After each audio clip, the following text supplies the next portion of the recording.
Énergie du 17 au 23 février. Guidance en numérologie et tarot. Bonjour à toutes et à tous et bienvenue sur cette chaîne. Pour ceux qui ne me connaissent pas, je suis Karine, numérologue passionnée par les nombres et le tarot. Cette semaine, tout est question de mouvement, d'opportunités et de nouveaux départs. Entre l'énergie du 8, la vibration du 2 et les arcanes majeurs de la roue de fortune et du battleur, l'univers semble nous pousser à avancer. Mais comment aligner ces énergies avec votre propre chemin? Je vais vous aider à décrypter ces influences par la numérologie et le tarot pour vous permettre d'agir au bon moment et avec les bonnes intentions. Je vous explique tout cela juste après ça.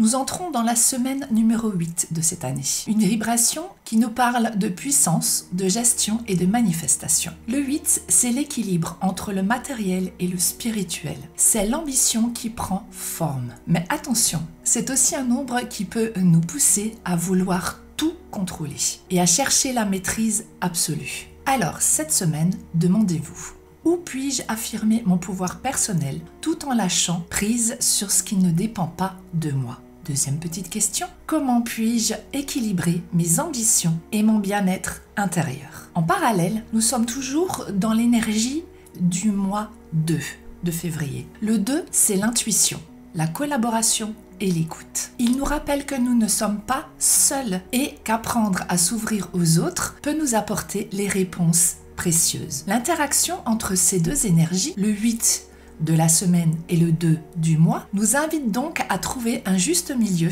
entre action et réaction. Cette semaine, vous pouvez également vous poser cette question: suis-je assez à l'écoute de mon intuition ou ai-je tendance à toujours vouloir tout contrôler? Et aussi, demandez-vous: comment puis-je créer plus d'harmonie dans mes relations cette semaine? Petit aparté, si vous souhaitez explorer encore plus profondément votre propre chemin de vie, n'oubliez pas que je vous propose des lectures de thèmes de naissance en numérologie. Retrouvez toutes les infos en barre de description. Continuons. Passons maintenant au tarot, avec l'arcane majeur de la semaine, la roue de fortune. Cette carte illustre à merveille les natures cycliques de la vie. Il y a des hauts, des bas, des changements que nous ne pouvons pas toujours contrôler. Et c'est normal. La roue nous enseigne une chose essentielle: résister au changement, c'est se fatiguer inutilement. Cette semaine, cet arcane nous invite à observer ce qui évolue autour de nous et nous demande de nous adapter plutôt que de vouloir forcer les choses. Là où certains pourraient voir de l'instabilité, d'autres y trouvent des opportunités. Alors réfléchissez à cela. Dans quel domaine de ma vie ai-je du mal à accepter le changement? Deuxième petite question, quelle opportunité puis-je saisir cette semaine, même si elle me semble incertaine? En poussant un peu plus loin, nous prenons le nombre de la roue de fortune, donc le 10. Et nous faisons une réduction théosophique. 10, c'est égal à 1 plus 2 qui nous donne le nombre 1, donc l'arcane majeur du battleur. Avec lui, tout est possible. Il représente l'élan initial, le pouvoir de transformer nos rêves en réalité. Le battleur nous invite à utiliser nos talents, nos ressources, à nous concentrer sur une action à la fois et à avancer avec confiance et optimisme. Demandez-vous, quelle est la première pierre que je veux poser cette semaine? Que puis-je initier pour me sentir plus aligné avec mes objectifs? Pour aller encore un peu plus loin, nous allons passer maintenant au tirage avec la carte conseil du tarot. Alors les amis, je vais essayer de vous montrer le tirage. Je ne sais pas si je vais y arriver, on va voir. Je vais essayer de régler la caméra et je vous retrouve après. A few moments later. Alors, voyons voir quel arcane va sortir en conseil. Oups.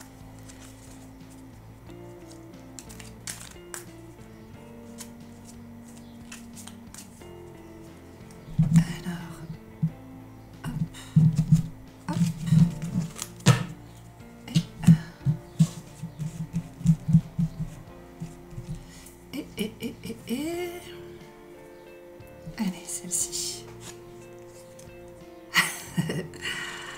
C'est l'arcane de l'ermite.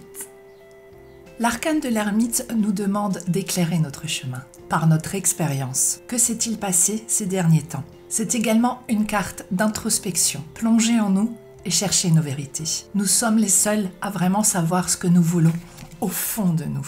Cet arcane nous demande également de renouer avec le monde, de faire des projets pour le collectif, par exemple, de prendre des nouvelles de la famille, des amis, de nos relations, nous reconnecter tous ensemble. Regarder ce qui nous sert et ce qui nous sert plus. Pourquoi certaines situations sont là? Qu'est-ce qui les a provoquées? Qu'est-ce que j'ai fait?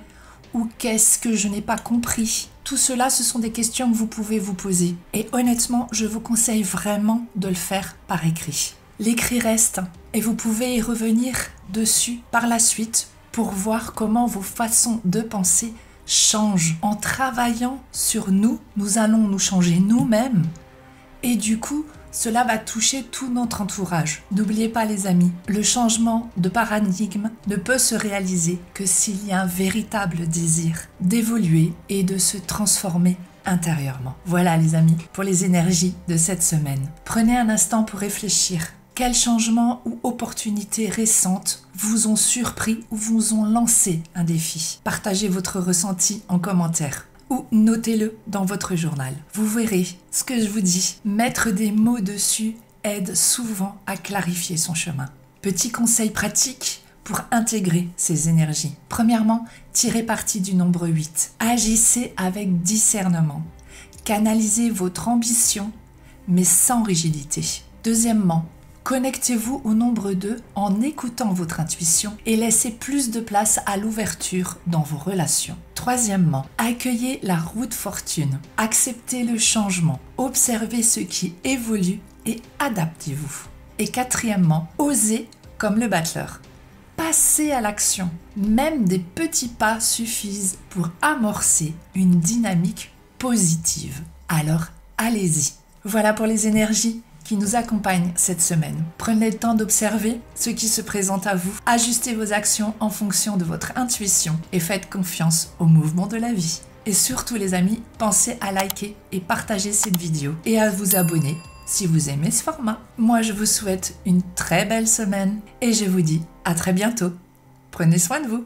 Bye bye.